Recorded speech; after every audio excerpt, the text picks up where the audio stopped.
It's definitely been joyous. Everything is great when we're talking about cake. We're looking at 1 Corinthians 12 to talk about how the church have these beautiful ingredients to make a cake that's really yummy and scrumptious for the world. We're looking at 1 Corinthians 12, verse 15 now.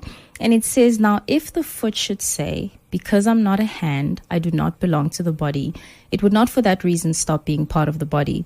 And I thought this was so wonderful as we were reading it and breaking up this chapter into little palatable pieces, that there are things in the scriptures that I'd never seen before, like rogue body parts or rogue ingredients, if you will.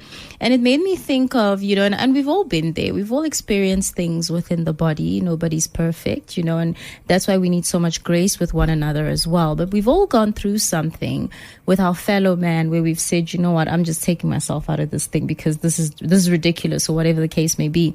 And what the scripture made me think of is, if, for example, you're in a church setting and something happens and you say, you know what, because of this, I'm leaving, it doesn't stop you from being a part of the church body. It just means that you are a mutant part of the church body.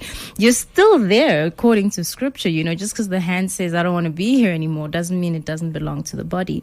And that was such a point of, critical thinking and a bit of a challenge for me to say, this scripture is probably saying, if the hand or the foot feels like it's being undermined because it's not a hand, then maybe that's something to work out, isn't it? But you can't take yourself out of the body because you still have a function. So for those who've been hurt inside our churches, may the Lord heal you and bring you right back to function.